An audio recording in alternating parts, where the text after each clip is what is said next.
2002 में अंटार्कटिका में रिसर्च करते हुए कुछ साइंटिस्ट का आखिरी रेडियो मैसेज रिसीव होता है।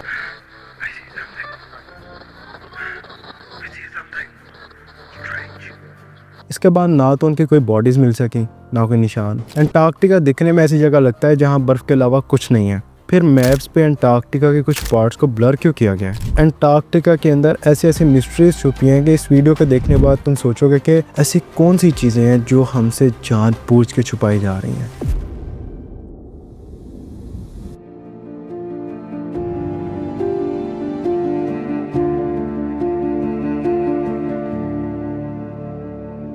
टर्की में एक लाइब्रेरी है जिसका नाम है इंपीरियल पैलेस लाइब्रेरी। 1929 में जब हिस्टोरियंस इंपीरियल पैलेस की बुक्स को ऑर्गेनाइज कर रहे थे तो उन्हें मिलता है ईयर 1513 का एक map, the Piri Reis map. उस मैप के अंदर अंटार्कटिका का एक एक्यूरेट मैप ड्रॉ किया गया था।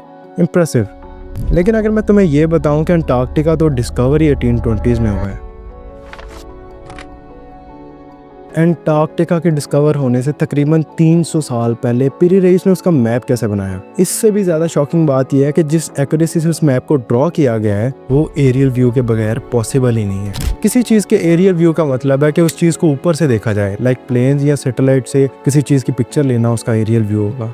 तो 1513 के अंदर पीरी रेइस ने एरियल व्यू कैसे लिया? और पीरी रेइस ने अपने मैप के ऊपर इस बात का मेंशन किया था कि इस मैप की बेसिस को एंशिएंट सोर्सेज से लिया गया था। सवाल ये आता है कि एंशिएंट लोगों को कैसे पता था अंटार्कटिका का? क्या एंशिएंट सिविलाइजेशंस हमसे ज़्यादा एडवांस थी या अंटार्कटिका के अंदर ऐसी चीज़ है जो अभी तक हमें नहीं पता?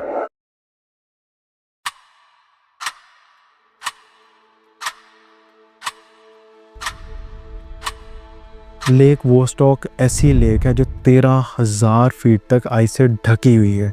This lake had never seen any air, no human touch until 2012।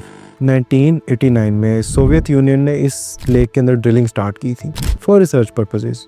23 साल तक आइस के अंदर ड्रिलिंग करने के बाद फाइनली वॉस्टॉक टीम इस लेक तक पहुंच गई।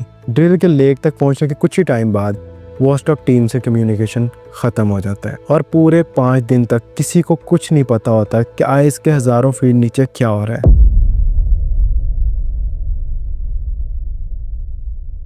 फाइनली 5 दिन बाद वॉस्टॉक टीम का कम्युनिकेशन दोबारा से रीएस्टैब्लिश होता है और रशिया ने भी इस चीज़ को ऑफिशियली अनाउंस कर दिया कि this mission has been successful. But कोई पिक्चर्स, कोई वीडियोस वगैरह पब्लिक नहीं की गई और फ़ौरन से लेक को दोबारा सील कर दिया गया। और सिर्फ इतना बताया गया कि लेक से माइक्रोबियल लाइफ फॉर्म्स मिले हैं जिनका डीएनए आज से पहले न देखा गया था, न पढ़ा गया था और ना ही किसी को पता था कि ऐसा डीएनए एग्जिस्ट भी करता है। ये तो ऐसे ही था जैसे ऑफिशियल्स कुछ पब्लिक से छुपा रहे हैं। And here enters the conspiracy theories. Internet पे कुछ लीक्ड इन्फॉर्मेशन ने जन्म लिया जो कि बकौल इंटरनेट के एक इनसाइडर ने लीक की थी। उस इनसाइडर ने बताया कि जब टीम वॉस्टॉक लेक तक पहुंची तो उन पे एक जायंट ऑक्टोपस लाइक क्रिएचर ने हमला कर दिया और उस क्रिएचर को नाम दिया गया ऑर्गेनिज्म 46B। ऑर्गेनिज्म 46B के हमले की वजह से एक साइंटिस्ट की मौत भी हो गई थी। टीम वॉस्टॉक का कनेक्शन भी ब्लैकआउट हो गया था और शायद इसी वजह से लेक को भी उसके बाद एक्सप्लोर नहीं किया गया और उसको सील कर दिया गया। ये कोई ऑफिशियल रिपोर्ट नहीं थी, बट एक चीज़ तो है कि आइस के हज़ारों फीट नीचे किस तरह की लाइफ एग्जिस्ट करती है हमें नहीं पता और शायद कभी पता चले भी ना।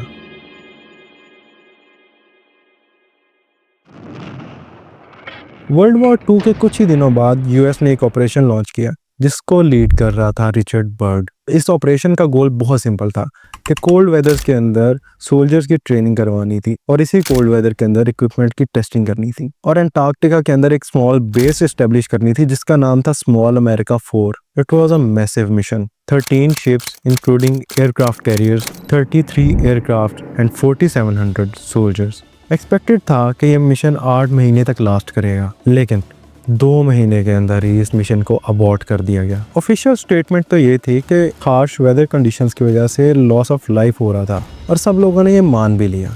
लेकिन कुछ सालों बाद जब रिचर्ड बर्ड की डायरी मिली और जो उस डायरी में इस मिशन के बारे में लिखा था उसने सबको हिला कर रख दिया था। उस डायरी के अंदर लिखा था कि रिचर्ड बर्ड और उसके साथियों ने कुछ ऐसे एयरक्राफ्ट देखे थे जो स्ट्रेंजली बहुत ज़्यादा एडवांस थे। यूएस की टेक्नोलॉजी और उनके एयरक्राफ्ट उन एडवांस्ड एयरक्राफ्ट के सामने कुछ भी नहीं थे और उन्हीं एडवांस्ड एयरक्राफ्ट ने यूएस के काफ़ी सारे एयरक्राफ्ट भी तबाह कर दिए और इसी वजह से यूएस को ये मिशन अबॉर्ट करना पड़ा था। ऑपरेशन हाई जंप से वापस आने के बाद रिचर्ड बर्ड ने एक इंटरव्यू दिया। उस इंटरव्यू में उसने बताया अगर एक और जंग होती है तो यूएस को इन्हीं इनक्रेडिबल एयरक्राफ्ट का सामना करना पड़ेगा। इस बात से हमें ये पता चलता है कि अंटार्कटिका में आज भी कुछ ऐसे मिशंस किए जा रहे हो सकते हैं जिनका हमें अंदाज़ा भी नहीं है और शायद इसी वजह से अंटार्कटिका के कुछ पार्ट्स को ब्लर कर दिया गया है। अगर तुम्हें नहीं पता तो मैं बता दूं कि अंटार्कटिका के मैप के ऊपर काफ़ी सारी ऐसी जगह है जिनको ब्लर किया गया है और आम इंसान को तो उन पे बिल्कुल भी एक्सेस नहीं है। अंटार्कटिका के अंदर ऐसी क्या चीज़ें हैं जो हमें नहीं पता होनी चाहिए। हो सकता है वहाँ पे ऐसे एक्सपेरिमेंट की फैसिलिटीज़ हों जो बहुत ही ज़्यादा सीक्रेट हैं। एक आदमी जो Amundsen Scott South Pole station पे काम करता था उसने बताया एमंडसन स्कॉट सिर्फ एक रिसर्च फैसिलिटी नहीं है बल्कि वो एक कंटेनमेंट साइट है। उसके एग्जैक्ट वर्ड्स थे people go in and come out different. अब उस कंटेनमेंट साइट में क्या है, न्यूक्स, पोर्टल्स या फिर ह्यूमन एक्सपेरिमेंट्स। ऐसा भी माना जाता है कि अंटार्कटिका में एंशिएंट सिविलाइजेशंस एग्जिस्ट करती थी। सैटेलाइट इमेजेस में पिरामिड लाइक स्ट्रक्चर्स क्लियरली नज़र आते हैं और लोगों का मानना ये भी है कि ये स्ट्रक्चर्स इजिप्ट के पिरामिड से ज़्यादा पुराने हैं। इसी तरह नासा की एक सैटेलाइट ने कुछ ऐसा कैप्चर किया, एक सर्कुलर स्ट्रक्चर जो 300 माइल्स तक फैला हुआ है and it is too symmetrical to be natural. कुछ लोगों का मानना ये था कि ये एक एस्ट्रॉयड था, लेकिन कुछ लोगों का मानना ये है कि ये एक एंशिएंट सिविलाइजेशन का बचा हुआ शहर है। अब सवाल ये आता है कि अंटार्कटिका में किसी को जाने की इजाज़त क्यों नहीं है? क्यों सैटेलाइट्स अंटार्कटिका के पार्ट्स को ब्लर कर देती हैं? क्यों इतनी सारी मिस्ट्रीज अंटार्कटिका से जुड़ी होती हैं? क्यों इन स्टोरीज के बाहर आते ही उनको दबा दिया जाता है? आखिर बर्फ के नीचे है क्या? इस वीडियो के अंदर मैंने जितनी भी बातें की हैं वो कॉन्स्पिरेसी थ्योरीज के ऊपर बेस्ड हैं। वही सारी चीज़ें जो इंटरनेट पे अवेलेबल हैं। और अगर तुम्हें ऐसे ही कॉन्स्पिरेसी से जुड़ी हुई मिस्टीरियस वीडियोस चाहिए तो तुम मेरे चैनल को सब्सक्राइब कर सकते हो और अगर वीडियो पसंद आई है तो लाइक करना ना भूलना।